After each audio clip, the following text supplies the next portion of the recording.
Hey everybody, and welcome back to the Jedi Night's Watch. My name is Graham, and in today's video we're going to talk about the nostalgic story behind my collection. So the reason why I collect what I collect. I haven't really seen a video of this stuff done in the past. I mean, I think we all understand by looking at people's collections that these figures have deep meaning to fellow collectors, but I wanted to dig in a little bit further on why these figures mean so much to me and the nostalgic reasoning behind why my collection looks the way it does. Before we get going, I want to invite you to like this video, subscribe to the channel if you haven't already, and ring that bell so you don't miss any new content coming your way. And tune in on Wednesday nights for Wolfpack Wednesday with me, D'Lo, Brick Artemis, and Evil Sneaker. We have a lot of fun there, so I'd love for you to join us. Let's dig right into it, and we're going to start with Star Wars. Mainly the original trilogy. Forgive me, I haven't taken the panels off, but we'll get a good look here as is. So the original trilogy was something that I have watched since I was a young lad, and I remember watching these when Star Wars was just Star Wars. It was the original trilogy. It was Star Wars, Empire Strikes Back, Return of the Jedi. There was nothing else. There was no A New Hope. It was just Star Wars. So, like, these are my roots here, and I remember like watching these on. If you guys are old enough, I'm going to date myself here, on a VCR with a cassette tape, and we would have two VCRs together, and then we would play the rented tape, and then we would record on another so that we would have a copy. And I just remember always never having the original copy of the VHS. It was always like a recorded one where you would just write what the movie was on the label. And that's how I watched Star Wars as a kid, on a big old cabinet TV.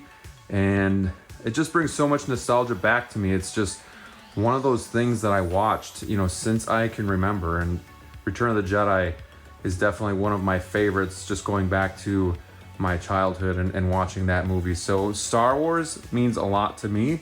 I try to get into the new stuff with, Clone Wars, Rogue One, the Ahsoka series, Mandalorian and whatnot. But, I don't dabble in the comics. Animated is a little tough for me to watch at times, but the OT will always be true to my heart. Staying with Star Wars, The Bad Batch is the newest addition to my collection, and I love these guys so much. I think the show is great. Again, I just said that it's hard for me to get into animated, but The Bad Batch, when I gave it a second chance, it really grew on me. It was something that I loved. And the reason why this is, I guess, nostalgic to me is I already have memories of watching it with my oldest daughter, Margot. I have two girls, so I'm a girl dad. They're not necessarily into sports or superhero stuff as much as I am. So the fact that she was able to sit down and enjoy this show with me, it definitely meant a lot. So looking at these figures is what I think of our times watching the show. And as it comes to an end here in the next week, it's a little bittersweet because every Wednesday we're like, hey, Margot, it's Bad Batch Day. So guess what we get to do? And she gets so excited, and she'll humor me and watch with me. So that's why these guys mean a lot to me, and probably why I've kind of fallen head over heels in love with these figures. Some of the newer stuff in my collection isn't going to have a lot of nostalgic feelings, but just, joy, and I think that'll grow over time. But Rogue One is something that brings me back. So obviously the prequels weren't as well received as they are now. When they came out in the 90s and early 2000s, people weren't the biggest of fans, and I can understand why. It's hard to live up to the original trilogy, but Rogue One was like the first Star Wars that we were getting that kind of went back to its roots, and it felt like we were going to finally be getting some original trilogy Star Wars. So I thought Rogue One was a great movie. I think the majority also think that, but I just remember going to the theater and seeing it, and then being so hyped afterwards, being like, now that's what Star Wars should be about. And it doesn't have to be comical and lighthearted all the time. There are some dark moments. This is a a rebellion here and there's war going on. So it was definitely a good movie, and I just remember seeing it in the theater and being blown away with like how amazing it was to go back to like Star Wars and how they just made it look like kind of the original Star Wars.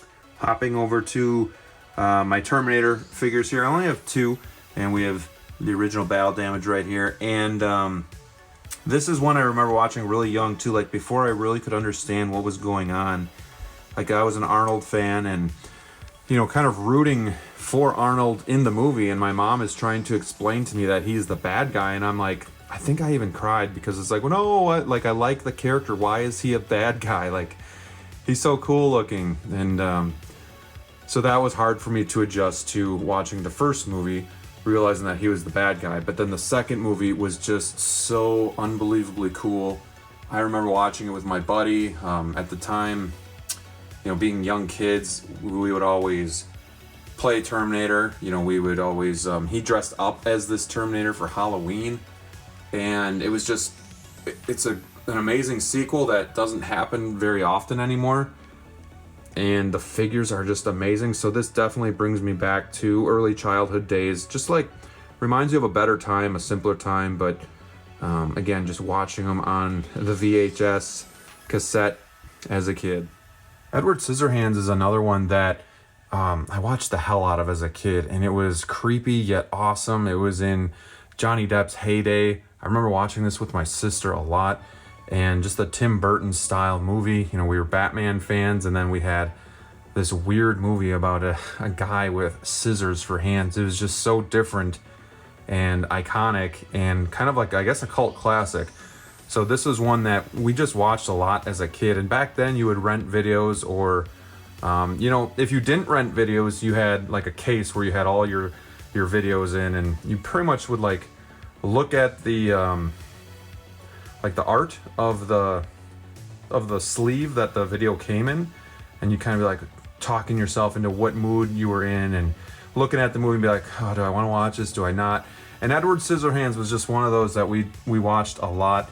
And it wasn't like today where everything's at your fingertips. You know, you had to kind of just pick what you had, and you watched movies probably a lot more than you do now. Next, we have the iconic 1989 Batman. This is the Batman Returns figure, but I do have the 89 on pre-order. This means probably the most in my collection to me. This was my first movie in the movie theater with my dad, 1989, when this came out. I was 4 years old. He took me, I fell asleep through half of it, but it was just, I remember the theater. It was an old theater with a lot of character, and a small theater just in a small town, but it was so unbelievably amazing. This is what started my love for Batman, and it just keeps growing and growing as time goes on.